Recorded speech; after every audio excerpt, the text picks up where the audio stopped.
नमस्कार, राज केवल नेटवर्क में आपका स्वागत है। मैं हूं रश्मि सिंह और आप देख रहे हैं सिटी हलचल की साप्ताहिक गतिविधियां। आइए एक नजर डालते हैं इस सप्ताह की प्रमुख गतिविधियों पर। पुष्पराजगढ़ में जंगली हाथियों ने ली 3 लोगों की जान। 5 अप्रैल को रात्रि 9 बजे लोगों ने जलाए दीपक। भालूमाड़ा अंजुमन कमेटी ने गरीब मजदूरों को वितरण किया राशन। जिला कलेक्टर ने 14 अप्रैल तक पूर्णतः लॉकडाउन की घोषणा की।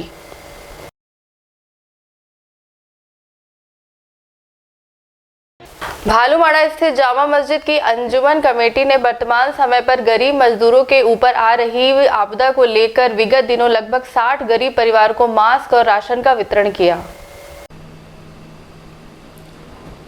भालूमाड़ा दफाई नंबर 3 स्थित जामा मस्जिद के सदर खलील अहमद, वहाँ के इमाम हाफिज सादिक बेग और नए कार्यकर्ताओं ने मिलकर गरीबों को और मज़दूरों को अनाज बांटने का एक प्रयास किया।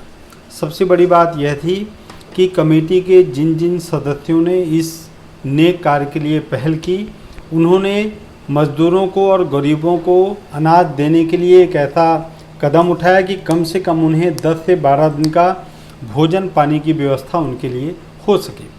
साथ ही उन्होंने केवल राशन ही नहीं वितरण किया, बल्कि जितने भी गरीब मजदूर वहां पर अनाज या राशन लेने के लिए पहुंचे थे, उन्हें प्रत्येक व्यक्ति को मास्क का वितरण भी किया गया।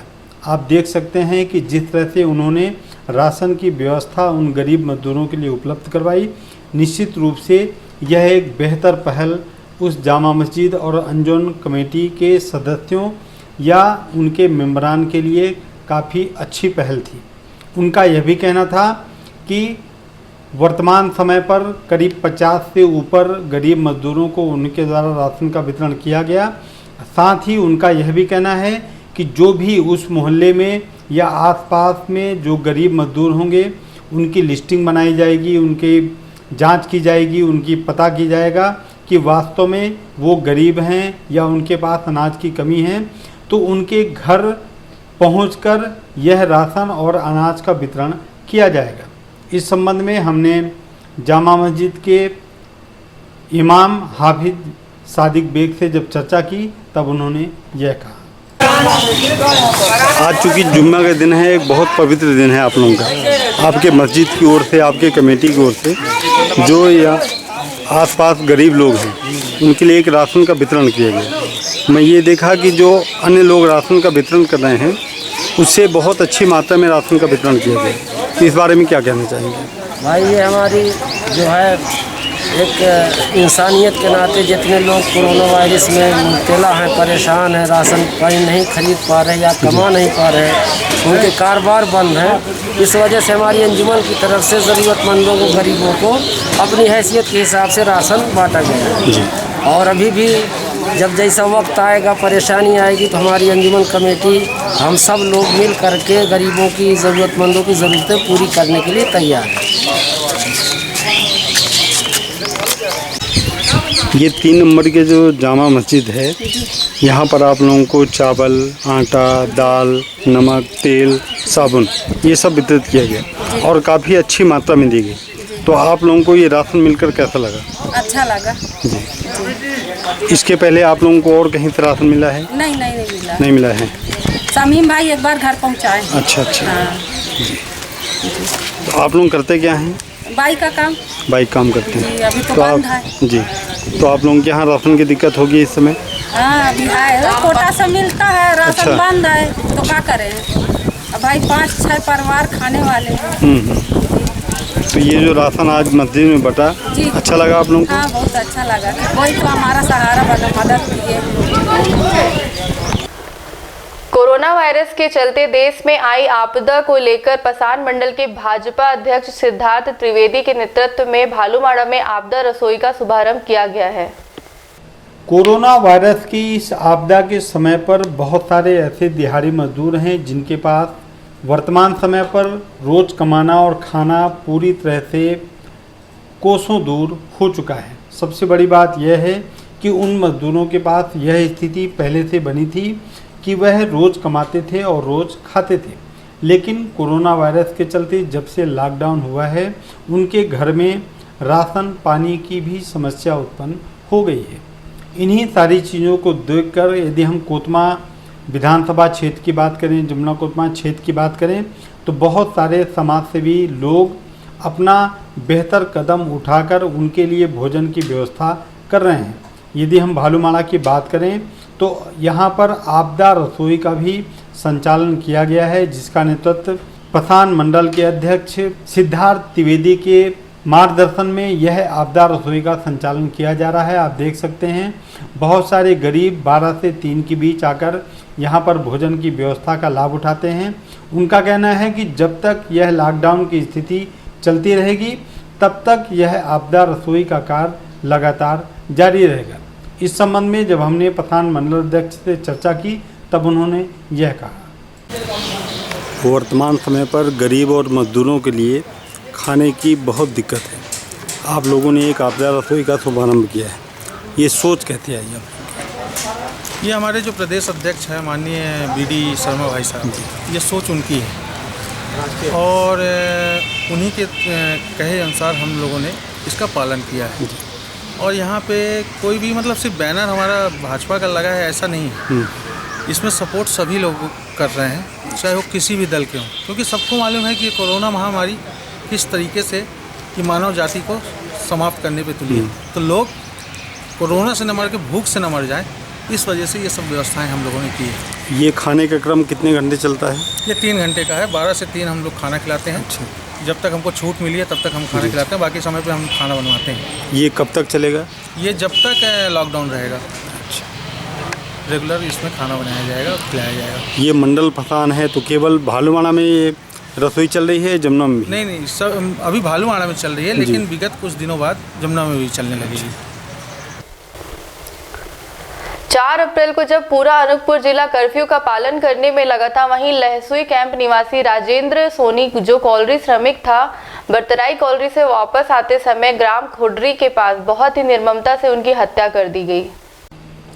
यदि हम 4 अप्रैल की बात करें, 4 अप्रैल को पूरे अनूपपुर जिले में कर्फ्यू का आदेश लागू हुआ था और 3 अप्रैल रात्रि 1 बजे से ही कर्फ्यू का यह आदेश लागू हो गया था।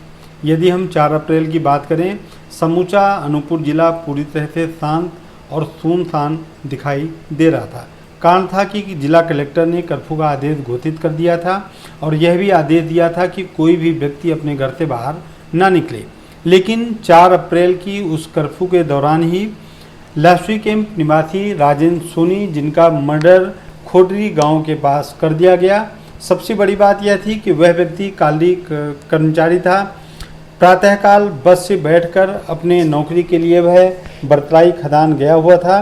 सवाल यह उठता है कि जब वह बरतराई खदान कार्य करने के लिए गया तो वह व्यक्ति खोडरी गांव के पास कैसे पहुंच गया। हालांकि यह पुलिस जांच का विषय है। जांच के बाद ही यह बात सामने आएगी कि वह व्यक्ति अपने कार्यस्थल पर गया था या नहीं, और यदि वह कार्यस्थल पर गया था तो कार्य पूरा होने के पहले ही वह व्यक्ति खदान से बाहर कैसे आ गया।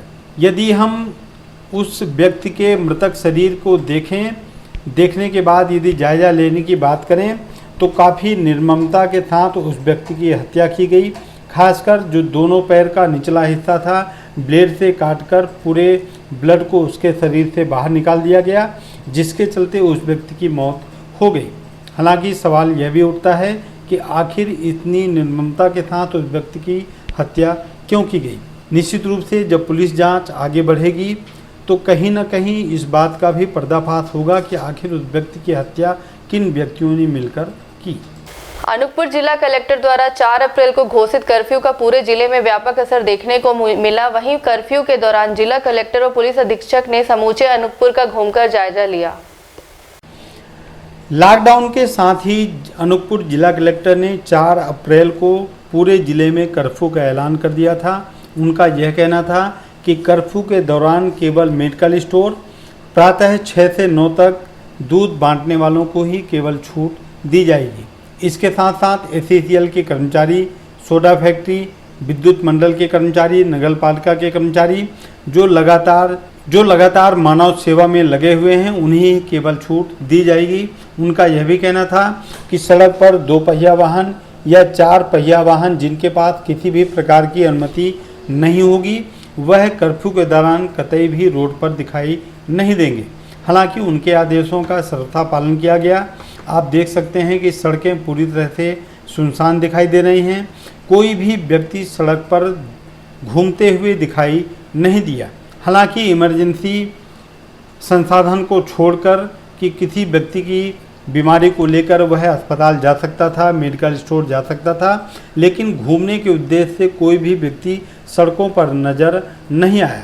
इसके साथ साथ जिला कलेक्टर और जिला पुलिस अधीक्षक ने पूरे अनूपपुर जिले का भ्रमण कर खासकर मध्य प्रदेश और छत्तीसगढ़ के सीमांत एरियाओं का भी दौरा किया। वहां पर जाकर उन्होंने निरीक्षण किया कि कर्फ्यू का असर पूरी तरह से है या नहीं है। खासकर दौरे के उपरांत जिला कलेक्टर और पुलिस अधीक्षक काफ़ी संतुष्ट दिखाई दिए और उन्होंने इस सहयोग के लिए जनता को भी धन्यवाद दिया। महुआ एक ऐसी फसल होती है जो ग्रामीणों के लिए वरदान साबित होती है। वर्तमान समय पर महुए का गिरना प्रारंभ है और ग्रामीण जन महुआ बीनने सपरिवार व्यस्त है।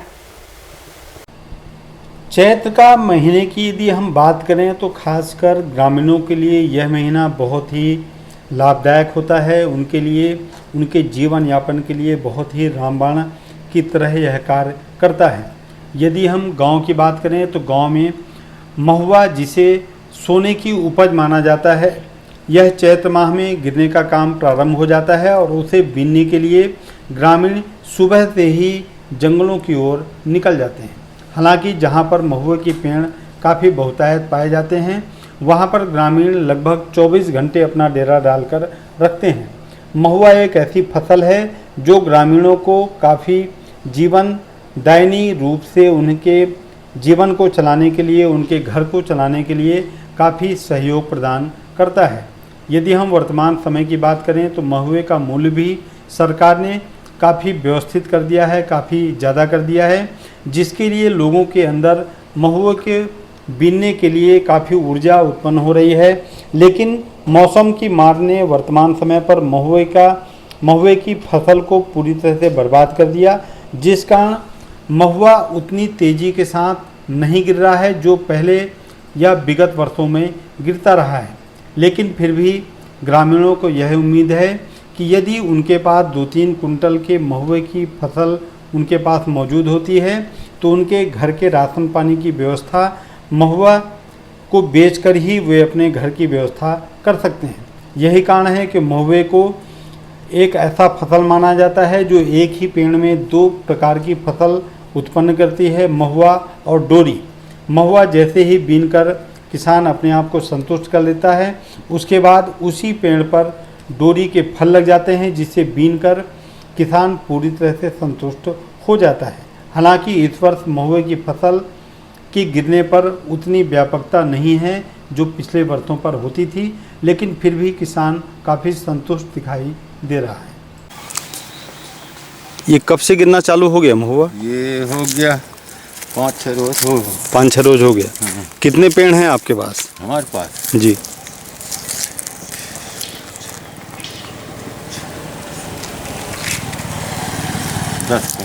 10 पेड़ है। तो हर साल लगभग कितना महुआ मिल जाता है? अरे हो गया, जैसा समय गिरता अच्छा। है वैसे हिसाब से मिलता है। इस साल मतलब देखा जाए महुआ के गिरना खेती पिछले वर्ष की अपेक्षा ठीक है कि पिछले कुछ ठीक रहा है, यहाँ से कम है। इस साल कम है? कारण क्या था? अब कारण इसमें पानी बरखा खारी। अच्छा। हाँ, बरसात गिरते गया, पानी कम, महुआ लठा गया थोड़ा। इसका रेट क्या रहता है जब आप लोग बेचने जाते हैं? इसका रेट 50 रुपया है। 50 रुपये किलो। हाँ, तो इस साल का रेट कुछ मालूम चला है भाई? ये तो 50 चल रहा है। 50 चल रहा है। कहाँ रहते हैं आप? गोविंदा गाँव में। इस समय जो कोरोना का संक्रमण है जी, तो आप लोगों को घर में कैद रहना पड़ता होगा। बिल्कुल रहा साहेब, अब क्या करें, इसमें पेटो जीता है। हाँ, ये तो आवश्यक है। तो घर में रहना अच्छा लग जाता है कि नहीं? घरों में रहते हैं। अच्छा। अब ये समय आ गया, तीहें आ गए। कोरोना वायरस को लेकर वर्तमान समय पर देश में मरीजों की संख्या तेजी से बढ़ती जा रही है। इस बात को ध्यान में रखकर मोजरवियर कंपनी ने अनूपपुर जिला अस्पताल को 2 नग वेंटिलेटर प्रदान कर जिला अस्पताल को मजबूत करने का प्रयास किया। कोरोना वायरस के संक्रमण को लेकर, लॉकडाउन को लेकर जिले की स्थिति हालांकि बेहतर है, कारण कि आज तक अनूपपुर जिले में कोई भी कोरोना का पेशेंट नहीं मिला। फिर भी जिला कलेक्टर को सहयोग करने के लिए बहुत सारे हाथ सामने आ रहे हैं। यदि हम SCCL की बात करें, उन्होंने भी 25 लाख रुपए की सहयोग राशि प्रदान की। साथ ही बहुत सारे नागरिकों ने, समाज सेवियों ने भी जिला कलेक्टर के सहयोग खजाने पर भी अपने सहयोग की राशि उन्हें देने की पहल की। यदि हम इस बात पर आगे आएँ तो मोजरवियर कंपनी, जो कि जतैरी पर स्थित है, वर्तमान समय पर ऐसी परिस्थितियों को लेकर कि यदि कोई भी कोरोना का पेशेंट जिले पर मिलता है तो उनकी मदद के लिए वेंटिलेटर की सघनता के साथ आवश्यकता महसूस होगी, जिसे लेकर मोजरवियर कंपनी ने 2 वेंटिलेटर जिला अस्पताल अनूपपुर को प्रदान किया है। ऐसी स्थिति पर यदि दुर्भाग्यवश कोई भी ऐसा कोरोना का मरीज अनूपपुर जिला अस्पताल में पाया जाता है तो उसके लिए वेंटिलेटर काफ़ी जीवनदायी प्रतीत होगी। निश्चित रूप से इस कार्य के लिए मोजरवियर कंपनी को केवल जिला कलेक्टर ही नहीं, अनूपपुर जिले की समस्त जनता भी उन्हें साधुवाद प्रदान करती है। कोतमा के पूर्व विधायक मनोज अग्रवाल व वर्तमान विधायक सुनील सराफ गरीब मजदूरों को राशन व भोजन उपलब्ध कराने में लगातार प्रयासरत हैं। वर्तमान समय पर चल रहे लॉकडाउन की स्थिति पर हालांकि सरकार की ओर से गरीबों को राशन पानी की व्यवस्था की जा रही है, लेकिन बहुत सारे ऐसे भी लोग हैं जिनके पास राशन कार्ड नहीं है। उन्हें वर्तमान समय तक अभी तक राशन की व्यवस्था उपलब्ध नहीं हो पाई है। ऐसे समय पर यदि हम कोतमा के पूर्व विधायक मनोज अग्रवाल की बात करें, वर्तमान विधायक सुनील सराफ की बात करें या भाजपा जिला अध्यक्ष ब्रिजेश गौतम की बात करें, लगातार खाना बनवाकर या घरों में पहुंचकर उन्हें राशन की उपलब्धता लगातार करवा रहे हैं, जिससे लोगों के अंदर इस बात को लेकर संशय नहीं है कि यदि लॉकडाउन की स्थिति आगे भी बढ़ती है तो उनके पास खाने की व्यवस्था होगी या नहीं। कारण कि सभी समाजसेवी, राजनेता लोगों को राशन पहुंचाने की व्यवस्था लगातार कर रहे हैं, उनके भोजन की व्यवस्था भी लगातार कर रहे हैं, जिस कारण लोगों के पास वर्तमान समय की यदि हम बात करें तो अभी उनके पास खाने की कोई भी दिक्कत सामने नहीं आ रही है। यदि हम कोतमा विधायक सुनील सराफ की बात करें, लगातार वह अपने विधानसभा क्षेत्र के विभिन्न गांव में पहुंचकर लोगों को भोजन और राशन का वितरण लगातार कर रहे हैं। इस मौजूदगी के समय पर जब लोग काफ़ी सहजता के साथ, लोगों के विश्वास के साथ उन्हें राशन का वितरण कर रहे हैं तो लोगों का विश्वास भी ऐसे नेताओं के ऊपर बढ़ता जा रहा है।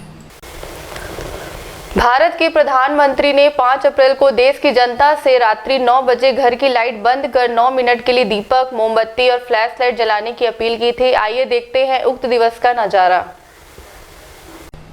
भारत के प्रधानमंत्री आदरणीय नरेंद्र मोदी जी ने करीब 3 दिन पहले भारत देश की सभी जनता से इस बात की अपील की थी कि 5 तारीख को रात्रि 9 बजे अपने घरों की लाइट को बंद कर 9 मिनट तक दीप, मोमबत्ती या मोबाइल के फ्लैश लाइट को जलाकर उन लोगों की मदद करें, एकता का परिचय दें जो लगातार कोरोना संक्रमण के समय पर अपनी 24 घंटे की सेवा लोगों के लिए दे रहे हैं। उनका यह भी कहना था कि यह एक ऐसी पहल होगी जिससे पूरा देश एकता के संपर्क में आकर पूरी तरह से बंध जाएगा और इससे लोगों के हौसले भी काफ़ी तेज़ी के साथ बढ़ेंगे। आप देख सकते हैं केवल जमुना कोतमा क्षेत्र ही नहीं, पूरे ज़िले में रात्रि 9 बजे से 9 मिनट तक सभी अपने छतों पर खड़े होकर, दरवाज़ों पर खड़े होकर दीपक जलाकर, मोमबत्ती जलाकर या मोबाइल के फ्लैश लाइट जलाकर मोदी जी की बातों को स्पष्ट करने का या उसे मूर्त रूप देने का प्रयास कर रहे हैं। आप देख सकते हैं केवल कोतमा ही नहीं, गोविंदा, लहसुई, भालूमाड़ा या आसपास के क्षेत्रों पर जितने भी जागरूक नागरिक हैं वह रात्रि 9 बजे जैसे ही 9 बजने का समय हुआ अपने घरों की लाइट को बंद करके दीपक जलाकर या मोमबत्ती जलाकर उनकी बातों को मूर्त रूप प्रदान करने का प्रयास किया है। मध्य प्रदेश सरकार ने कोरोना संक्रमण को देखते हुए पूरे प्रदेश में शराब की दुकानों को बंद करने का आदेश जारी किया था, लेकिन आज भी शराब की बिक्री चोरी छिपे जारी है। मध्य प्रदेश सरकार ने कोरोना वायरस के संक्रमण और लॉकडाउन को देखते हुए पूरे प्रदेश में शराबबंदी का आदेश जारी कर दिया था, लेकिन वर्तमान समय पर भी चोरी छिपे बहुत सारे लोग शराब की बिक्री करने में जुटे हुए हैं। आप देख सकते हैं कि यदि शराब की बिक्री नहीं होती तो लोगों को शराब आखिर कैसे मिलता। आप देख सकते हैं कि कोतमा बाजार में एक व्यक्ति शराब के नशे में डूबकर पूरी तरह से सड़क पर पड़ा हुआ है। केवल कोतमा ही नहीं, जमुना कोतमा क्षेत्र में भी प्रत्येक दिवस शराब के नशे में झूमते हुए लोग दिखाई दे रहे हैं। इसका साफ कारण है कि कहीं न कहीं चोरी छिपे शराब विक्रेता शराब को बेचने में लगे हुए हैं। हम शासन प्रशासन से यह अपेक्षा करना चाहेंगे कि ऐसे लोगों पर छापामार कार्रवाई कर शराब जब्त कर उनके लाइसेंस को रद्द करने की भी कार्रवाई करें, ताकि शराब के नशे में झूमते हुए लोग सड़कों पर दिखाई ना दें। पुष्पराजगढ़ विधानसभा क्षेत्र में विगत दिनों जंगली हाथियों का आतंक देखने को मिला। जंगली हाथी फसलों के साथ खेत में कार्य कर रहे 3 लोगों की जान भी ले ली। अनूपपुर जिले के पुष्पराजगढ़ तहसील अंतर्गत ग्राम पुरगा मझौली में हाथियों के झुंड ने 1 घंटे में 3 लोगों को मार दिया। तीनों की घटना स्थल पर ही मौत हो गई, जिसमें 2 महिला एवं 1 पुरुष को मौत के घाट हाथियों ने उतार दिया। तीनों लोग कृषि कार्य हेतु घर से निकले थे। रास्ते में ही हाथियों के दल ने रौंद कर उनकी जीवन लीला को पूरी तरह से खत्म कर दी। घटना की सूचना मिलते ही मौके पर तत्काल घटनास्थल पर राजेंद्र ग्राम की वन विभाग, राजस्व एवं पुलिस विभाग की टीम पहुंच गई। मृतकों में कुंतीबाई पति राम सिंह 50 वर्ष, जानकीबाई पंचम सिंह 30 वर्ष, प्रेम सिंह छोटे 60 वर्ष सभी पूर्वा मझौली। घटना की जानकारी लगते ही थाना राजनग्राम, थाना कर्णप्रहार, पुलिस सहित राजनग्राम वन विभाग का अमला मौके पर पहुंच चुका था। हाथियों के झुंड के डिंडौरी जिले से आने की संभावना जताई जा रही है, क्योंकि घटना स्थल डिंडौरी जिले के बॉर्डर का है और घटना की सूचना मिलते ही एसडीएम पुष्पराजगढ़ और तहसीलदार मौके पर पहुंच चुके थे। घटना की जांच हालांकि की जा रही है। इस संबंध में हमने मृतक का नाती आत्माराम एवं एसएस भगतिया डेफो वन विभाग से चर्चा की, जिसमें उन्होंने यह जानकारी हमें प्रदान की। कैसे हुआ ये घटना? सर सवेरे 6 बजे चारा काटने गए। कौन कौन गया था? छोटा दादा के साथ चारा काटने गए थे। फिर क्या हुआ? फिर हुआ सर, अचानक हम लोगों ने हाथियों को देखा, फिर चिल्लाने के बावजूद भी फिर वो 10 हाथी हमारे साइड हमला करने दौड़ा। उसके बाद फिर अचानक दादाजी खेत पे गिर गया। अचानक उनसे मैं बच गई, पेड़ पे चढ़ के अपने आँख बंद कर लिया। दादा के साइड नहीं देखा, किस टाइप से उस पर हमला किया और कितना पता नहीं। क्या नाम है? आत्माराम। मध्य प्रदेश के मुख्यमंत्री शिवराज सिंह चौहान के आदेश पर अनूपपुर जिला कलेक्टर ने समूचे जिले को 14 अप्रैल तक के लिए पूर्णतः लॉकडाउन घोषित करा दिया है। नमस्कार। अनूपपुर कलेक्टर का जिला के सभी नगरवासियों, ग्रामीण वासियों को नमस्कार। आज 6 अप्रैल को हम जिले के लॉकडाउन में कुछ और संशोधन कर रहे हैं। सबसे पहले तो मैं शनिवार को किए गए कर्फ्यू में आप लोगों द्वारा प्राप्त सहयोग के लिए आपका बहुत बहुत धन्यवाद देता हूं। विशेष रूप से मैं बधाई देता हूं सभी पुलिस कर्मियों को और मेरे सभी मजिस्ट्रेट और राजस्व विभाग के अधिकारियों को और सभी स्वास्थ्य कर्मियों को जो लगातार पूरी मेहनत से लगे हुए हैं कि हम इस कोरोना वायरस के संक्रमण से लड़ाई में किसी भी तरह से पीछे न रहें।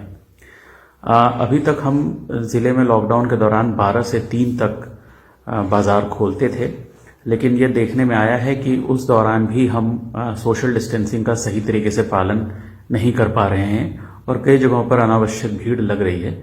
इसको देखते हुए कुछ निर्णय हमने किए हैं। अब से सब्जी और राशन किराने की दुकानें खोली नहीं जाएंगी, बल्कि केवल होम डिलीवरी के माध्यम से घर घर राशन और सब्जी और किराने, फल इत्यादि की व्यवस्था की जाएगी। दूध की सप्लाई के लिए पहले से ही हमने सुबह 6 से 9 बजे तक का समय होम डिलीवरी के लिए चिन्हित किया था। उसी प्रकार से अभी भी दूध का वितरण सुबह 6 से 9 बजे तक सभी जगह हो सकेगा। जो राशन, किराने, सब्जी और फल का वितरण है वो भी अब केवल होम डिलीवरी के माध्यम से होगा, जिसके लिए समय सुबह 9 से दोपहर 12 बजे तक, मैं रिपीट करूंगा, सुबह 9 से दोपहर 12 बजे तक सभी दुकानदार अपने अपने वार्डों में, मोहल्लों में घर घर जाकर, चाहे अपने वाहन से या ठेले से, फेरी के माध्यम से घर घर जाकर बिक्री कर सकेंगे। उस दौरान भी वहां भीड़ भाड़ ना हो, ये भी सुनिश्चित करना होगा। इसके साथ ही दोपहिया, 4 पहिया वाहनों पर अब हम पूर्णतया प्रतिबंध लगा रहे हैं। केवल उन लोगों के वाहन की अनुमति रहेगी जो या तो दूध, सब्जी, राशन इत्यादि की सप्लाई करने से जुड़े हुए हैं, या ऐसे लोग जो पुलिस में शासकीय कार्य या मेडिकल या चिकित्सीय कार्य के कारण से कहीं आ जा रहे हों। इसके अलावा सभी तरह के वाहनों पर पूर्णतः प्रतिबंध रहेगा। ग्रामीण क्षेत्रों की पीडीएस की राशन की दुकानें पूर्व की भांति सुबह 10 से 5 बजे तक खुली रहेंगी, लेकिन वहां भी 1-1 मीटर के फासले पर ही लोगों को राशन का वितरण हो, यह सुनिश्चित करना पीडीएस सेल्समैन की जिम्मेदारी होगी। जैसा कि आप लोगों को मालूम है, मध्य प्रदेश में संक्रमण के केसेस की संख्या तेजी से बढ़ी है। इंदौर और भोपाल में खासकर केसेस की संख्या बहुत बड़ी है। दिल्ली और बंबई में भी केसेस की संख्या बढ़ी है। इसलिए हम एक विशेष अभियान चलाकर ऐसे सभी लोग जो इंदौर, भोपाल, दिल्ली या मुंबई से पिछले 1 महीने में अनूपपुर आए हैं, अब तक हमने उनको होम क्वारंटाइन में रहने की सलाह दी थी। मेरा अनुरोध है कि वो सभी लोग संस्थागत क्वारंटाइन सेंटर में पहुंचें और हम उनको 14 दिन तक आइसोलेशन में रखना चाहेंगे, क्योंकि बहुत सारे ऐसे केसेस देखने में आए हैं जहां लोगों में लक्षण नहीं है, फिर भी उनके अंदर कोरोना टेस्ट पॉजिटिव आया है। तो हो सकता है कि लक्षण ना आए हों, तो हम ऐसे लोगों को आइसोलेशन में रखना चाहेंगे और प्रयास करेंगे कि जिनमें भी थोड़े से लक्षण परिलक्षित होते हैं हम उनको टेस्ट करें। अभी तक इस जिले में हमने कोई कोरोना पॉजिटिव केस नहीं पाया है। आपको ये बताना चाहूंगा कि लगभग हमने 4.5 लाख से अधिक लोगों का घर घर सर्वे कर लिया है और जितने भी सर्दी, खांसी, बुखार या सांस में तकलीफ के मरीज हैं उनकी सूची हमारे पास है। हम अब तहसील और ब्लॉक लेवल पर कॉल सेंटर स्थापित कर ऐसे सभी मरीजों को दोबारा फोन लगा रहे कि चेक करेंगे कि किसी की तकलीफ में सुधार हुआ है या किसी की तकलीफ और बढ़ी है, और किसी में भी अगर ऐसा कोई लक्षण होता है तो हम तत्काल उसके सैंपल भेजकर उसकी टेस्टिंग कराएंगे। अनावश्यक अस्पताल में अभी भी भीड़ लगाने की आवश्यकता नहीं है। हम अस्पताल को केवल ऐसे लोगों के लिए उपलब्ध रखना चाहते हैं जो कोरोना के पॉजिटिव मरीज या संदिग्ध मरीज हैं। तो इन बातों का ध्यान आगामी 7-8 दिनों में आप सब रखेंगे। ये आदेश 14 तारीख तक प्रभावी रहेगा। मुझे उम्मीद है कि जिस तरह का सहयोग अब तक अनूपपुर जिला वासियों ने हमारे जिला प्रशासन का किया है, आगे भी करते रहेंगे और हम साथ मिलकर इस लड़ाई में जरूर जीतेंगे। धन्यवाद। कोरोना वायरस के संक्रमण को लेकर अब जिले की जनता जागरूक दिखने लगी है। अब दुकानों में सामान खरीदारी के समय सोशल डिस्टेंसिंग का पालन कर रहे हैं। 22 तारीख से कोरोना वायरस के संक्रमण को लेकर समूचे देश में लॉकडाउन की स्थिति वर्तमान समय पर भी चालू है। हालांकि प्रारंभिक तौर से जो घोषणा की गई 14 अप्रैल तक लॉकडाउन की स्थिति उसी प्रकार से बनी रहेगी। शासन प्रशासन का लगातार निर्देश यह है लोगों के लिए कि आप जब भी बाजार जाएं तो कम से कम एक दूसरे व्यक्ति के बीच में सोशल डिस्टेंसिंग बनाकर रखें। आप देख सकते हैं कि बाज़ार में अब दुकानदार भी इस चीज़ों को लेकर काफ़ी एक्टिव हो गए हैं। साथ ही साथ जो खरीदार करने के लिए बाज़ार में ग्राहक आते हैं या लोग आते हैं, उनके अंदर भी यह जागरूकता अब देखने को मिल रही है और लोग स्वयं भी सोशल डिस्टेंसिंग का पालन करने लगे हैं। यह एक बहुत अच्छी खबर है। खासकर यदि हम बात करें अनूपपुर ज़िले की शहडोल संभाग की, तो शहडोल संभाग में एक भी कोरोना का पेशेंट वर्तमान समय तक नहीं पाया गया है, जो शहडोल संभाग के लिए या अनूपपुर ज़िले की बात करें यह एक अच्छी खबर है। हम अपने चैनल के माध्यम से सभी से अपील करना चाहेंगे कि लगातार एक दूसरे से सहयोग की आशा बनाए रखें। साथ ही जब भी वह बाज़ार जाएं तो लोगों के बीच में अपनी दूरियों को कायम रखें, कम से कम 1 मीटर की दूरी बनाकर रखें। जब भीड़ में जाएं तो मुंह पर मास्क लगा के रखें या फिर गमछे का सहारा भी ले सकते हैं। अभी भी कई प्रदेशों से मजदूरों का पलायन अपने गृह ग्राम के लिए जारी है। विगत दिनों रायपुर से पैदल आ रहे लगभग 38 मजदूरों को जमुना क्लब में रोककर उनके सोने और भोजन की व्यवस्था की गई। यदि हम पसान नगरपालिका की बात करें तो लगातार बाहर से आने वाले मजदूरों के लिए रुकने की व्यवस्था, खाने की व्यवस्था के लिए काफ़ी जागरूकता का परिचय दे रहे हैं। इस बात के लिए पसान नगरपालिका सीएमओ की काफ़ी तारीफ करनी चाहिए। इसके पहले झारखंड और उत्तर प्रदेश के बहुत सारे मजदूर जो कि मुजफ्फरनगर से निकलकर अपने गांव जा रहे थे, उन्हें भी रोककर जमुना वर्कर्स क्लब में उनके सोने की व्यवस्था, रहने की व्यवस्था और खाने की पूरी व्यवस्था की गई थी। इसके बाद एक बार फिर करीब 12-13 मजदूर बाहर से बिलासपुर से चलकर आए, जिन्हें यहाँ पर रोककर उनके रहने खाने की व्यवस्था की गई। उसके बाद रायपुर से लगभग 38 मजदूर पैदल ही चलकर अपने गांव जा रहे थे। जैसे ही इस बात की सूचना मुख्य नगरपालिका अधिकारी पसान को मिली, तुरंत उनसे मुलाकात करके उन्हें जमुना वर्कर्स क्लब में रोका गया। उनके रुकने सोने की पूरी व्यवस्था की गई, साथ ही उनके खाने के लिए भी किसी भी प्रकार की कमी नहीं आने दी गई।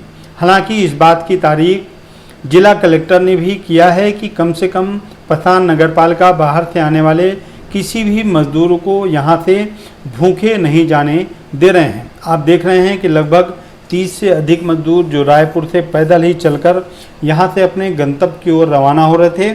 जैसे ही इस बात की जानकारी पसान नगरपालिका सीएमओ को मिली, वह तुरंत उन सारे मजदूरों को रोककर उनके रुकने की व्यवस्था की और उनके खाने की भी पूरी व्यवस्था की, जो निश्चित रूप से काबिले तारीफ है। हनुमान जयंती के अवसर पर हनुमान मंदिर कोतमा पहुंचे थाना कोतमा के पुलिस दल का भव्य स्वागत किया गया। उन पर पुष्प वर्षा कर तिलक वंदन भी किया गया।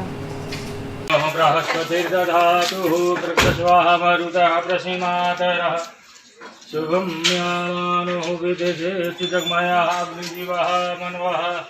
बोले भारत माता की जय, सिपाहियों की जय।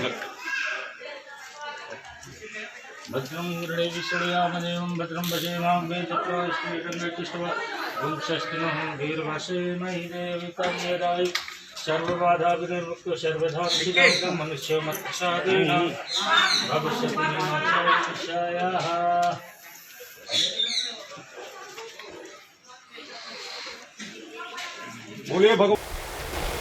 इस सप्ताह की गतिविधियों को देते हैं हम यहीं पर विराम। अगले सप्ताह की नई गतिविधियों के साथ हम पुनः हाजिर होंगे। तब तक के लिए हमें दीजिए इजाजत।